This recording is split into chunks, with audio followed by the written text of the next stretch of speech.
Hello dear student, इस video में मैं आपको ये टॉपिक बताऊंगी magnetic field due to a current carrying conductor. मतलब अगर किसी करंट कैरिंग कंडक्टर में कोई कंडक्टर है जिसमें करंट फ्लो हो रहा है थ्रू अ बैटरी, तो उसमें कैसे मैग्नेटिक फील्ड प्रोड्यूस होगा, right. So magnetic field that is produced in a conductor because of the current flowing through it. तो यहाँ पे जैसे कि आप लोग देख सकते हैं कि यहाँ पे मैंने दो डायग्राम बनाए हैं। So what is given in this diagram? See, what you have to do is, you have to take a thick straight copper wire, right? जैसे कि यहाँ पर आपको दिख रहा है एक thick straight copper wire आपको लेना है। यहाँ पे अब ये जो straight copper wire है, you have to place this straight copper wire parallel to the circuit, right? And you have to keep one compass needle over it. What is compass needle? As I already told you in my previous video, compass needle क्या होता है, magnetic field को deflect करता है। तो जो arrow head होता है वो किसको शो करता है, कौन सी डायरेक्शन शो करता है, नॉर्थ, और जो टेल एंड है वो साउथ डायरेक्शन को शो करता है। इसके बाद यहाँ पर आप जैसे कि देख रहे हैं एक बैटरी सोर्स है, right, this is what a battery source. यहाँ पर 1.5 वोल्ट की बैटरीज हमने लगा रखी है। आप यहाँ पर देख रहे हैं दिस इज व्हाट अ की which shows that the circuit is closed. Now you just see the terminals.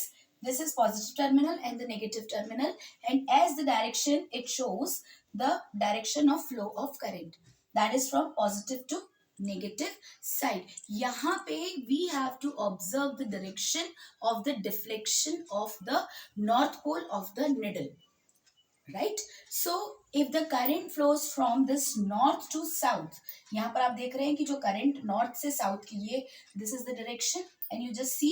So this if the current is flown from north to south, यहाँ पे नॉर्थ से साउथ में जा रहा है करंट, राइट। तो यहाँ पे आपको जो नॉर्थ पोल है, नॉर्थ पोल जो मैग्नेटिक कंपास निडल का जो नॉर्थ पोल है that is deflected towards east. आप देख सकते हैं ये डायरेक्शन मैंने बता रखा है। तो the current is flowing through this, if the current is flowing from north to south, then this magnetic compass needle is deflected towards east.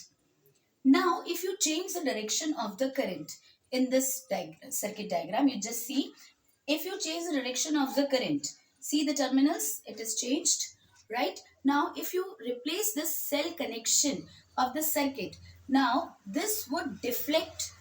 Now the current is flowing in the opposite direction. This would deflect the needle. This would change the direction and deflect the needle in the opposite direction. Now again you have to observe the change in the direction of deflection of the needle.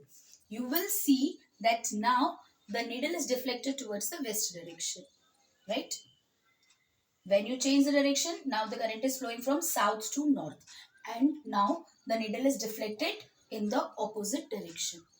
तो यहाँ पे ये इस बात को बताता है कि जब भी इलेक्ट्रिक करंट के डायरेक्शन चेंज होता है तो कंपास निडल के डिफ्लेक्शन को भी इफेक्ट होता है। इट मीन्स कि मैग्नेटिक फील्ड भी इफेक्ट होती है। समझ में आया? यही चीज मैं आपको इस टॉपिक में बताना चाहती हूँ। And as the topic is clear now, magnetic field due to a current carrying conductor, कि किसी भी कंडक्टर में अगर हम करंट की डायरेक्शन चेंज करते हैं तो कैसे उसकी मैग्नेटिक फील्ड चेंज होती है, राइट? अब आपको समझ में आ गया। तो deflection in the needle, it is become opposite to the direction of the current, right? This is what in this topic. Next video में मैं आपको मैग्नेटिक फील्ड और मैग्नेटिक फील्ड लाइंस के बारे में बताऊंगी।